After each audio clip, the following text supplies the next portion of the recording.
makasugod kita sa atong family prayer devotion o sa atong opening song.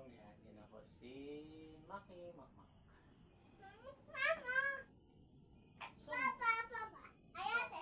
Song man. Song.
Dayon, gihan niya sa atong opening prayer si Ate Tigtig.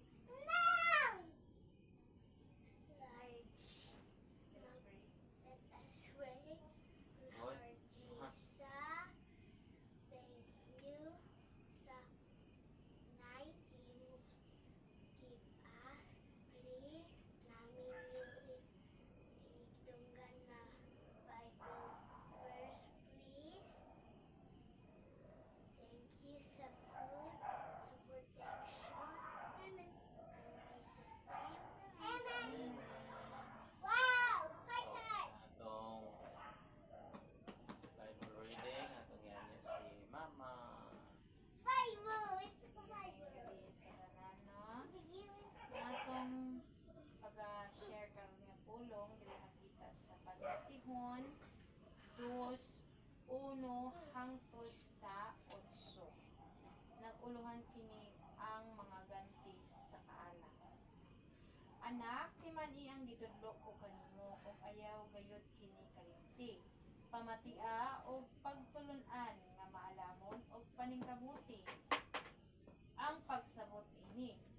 Paningkamuti gayod nga makabaton kag kahibalo ug paninguhaa nga makasabot ka. Pangitaa kini sama sa imong pagpangitag plata o tinagong bahandi. Kung buhaton mo kini, matugkad mo ang kahulugan sa pagbaton o kahadlok o pagtahod sa Ginoo o malampos ka sa pagsabot bahin sa Dios. Ang Ginoo mo ay naghatag sa kaalam, ang kahibalo o pagsabot nagikan sa iyang mga pulong. Sa 7, naghatag siya kaalam o nagnalipod sa mga matarong. Sa 8 last verse, bantayan niya ang mga makiangayon o kadtong nagmatinumanong kaniya. Ang Diyos, mga panalangin sa iyong pulong. So mo kanyang pulong sa Ginoo, no? So klaro kayo ang pulong sa Ginoo, no? Maligid sa umay na siya. Anak, timan ang gitudlo ko kanimo ug ayaw kayo kini kalimti. So unsa ang mga pulong nga gitudlo sa Dios sa ato?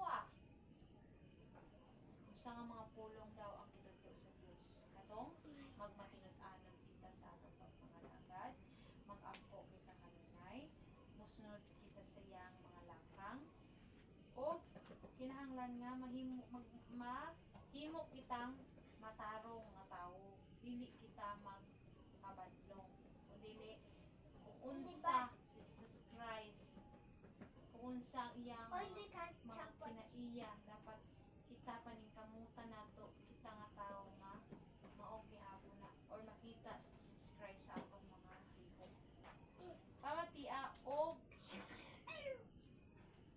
Pamatia ang pagtulun-an nga maalamon og paningkamuti nga pagsabot niini. So kinahanglan nga kabalo naman gid kita, no? Kabalo na kita sa mga gusto sa Ginoo sa atoa. Kinahanglan nga masabtan puti ay nato. Dili lang nga nakabalo lang kita nga mao ni, pero wala sa atoa ang or dili makita sa atoa, wala sa ato ang lihok pa.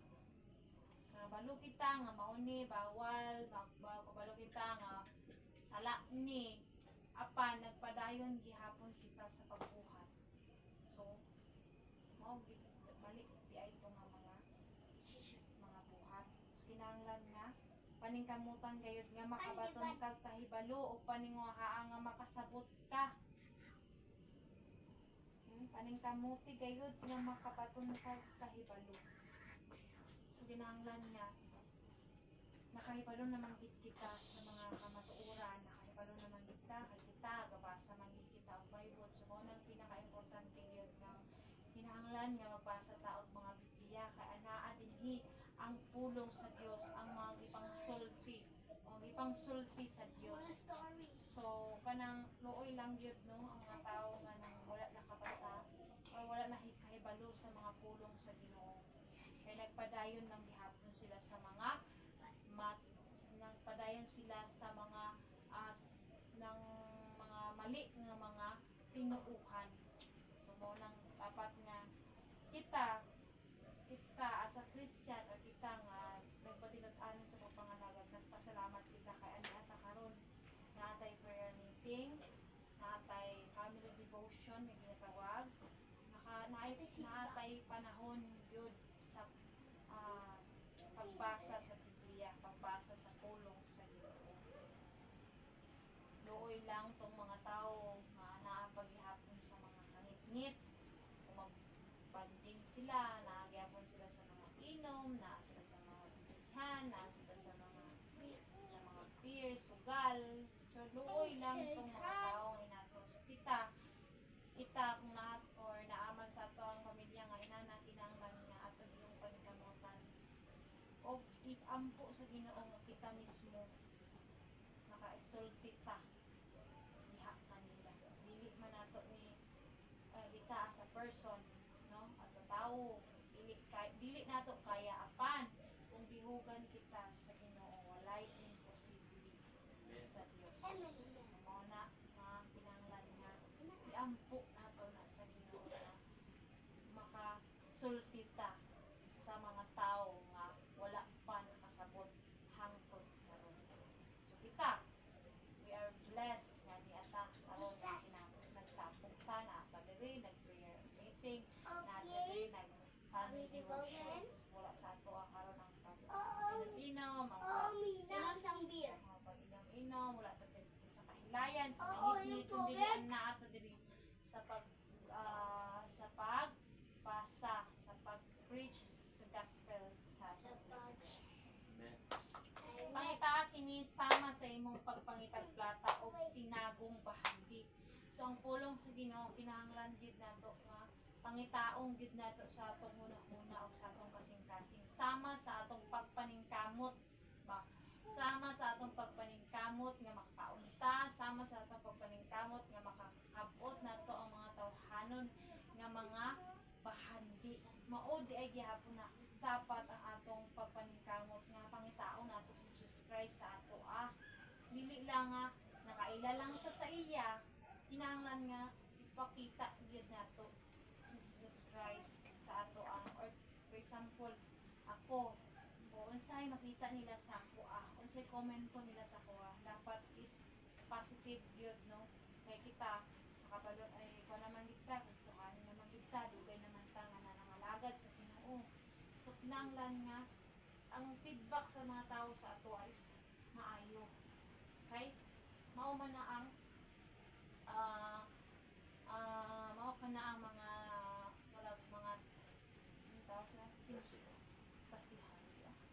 Mao ka na ang mga timailhan nga nakailag gid ka sa Ginoo or anaa si Jesus Christ sa imo ang kinabuhi. Tungod kay nahimo kang good people, nahimo kang matarong, nahimo kang utan, nahimo kang matinabangon, nahimo kang maluluyon sa imong sikataw.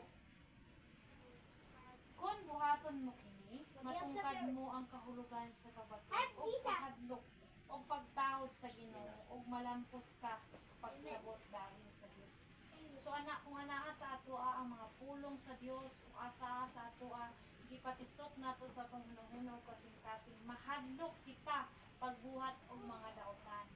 Mahadlok kita sa mga tentasyon, mahadlok kita sa mga sala nga atong makumit every day, every minute, every time in our lives. So mahadlok kita no magbuhat og mga daotan kung ana-ana. Kung tinuod gayud ang atong pagpangalagad sa atong Pilipinas. Kung anaan gyud. Kung ato kining gipatisok sa atong unang-unang kasing-kasing. Ang Ginoo may naghatag sa kaalam. Ang kahibalo o pagsabot nagikan sa iyang mga pulong.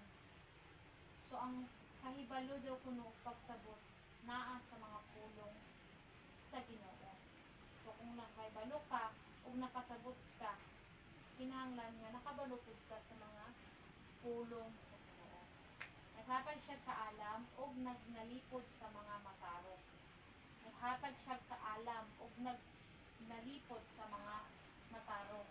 So kung kita Kristohanon, kung kita nga nagmatinud-anon sa buhay ni Dios, naa sa ato ang kaalam sa kinabuhing Kristohanon, kaalam sa pagsabot sa mga butang nga mga or taas na ba ang imong kaalam, taas na imong kahibalo, dili na kaangay nga ma-depress, wala na sa imo ang mga wala na sa imo ang mga kabalaka. Ay tungod imo namang surrender ang tanan sa atong Panginoon. No? Bantayan niya ang mga makiangayon ug kadtong nagmatinumanon niya. So grabe ang promise ni Lord, no? Na bantayan niya ang makiangayon ug kadtong nagmatinumanon kay Dios. So kinahanglan kita nga mga anak sa Dios, kita nga mga Kristohanon, kinahanglan nga magmatinud-anon kita sa atong pagpangalagad. Kinahanglan nga seryoso na kita sa atong pagpangalagad sa atong buhay na Dios. No? Kung kita karon yung mga panahon ana ako man gid sa ato karon tungod kay naa man katong sa madalog ug makasasala ang kalibutan, ana pagdud ang mga tentasyon, ang mga pagsulay kinabuhi, mo may panahon nga maluya kita, may panahon nga ma-stress kita apan kinahanglan nga ato kanang buntungon, ano tawag mo ba? Buntugon sa mga pag-ampo. Kinahanglan nato ng buntugon sa mga pagpasa og devil. Dapat ato tinagluhan sa atong buhay nga Dios. Ay kinahanglan nga magmaisugon kita sa sugubal ani nga mga panahon. Kay ang Dios nakita sa atong hunahuna o sa atong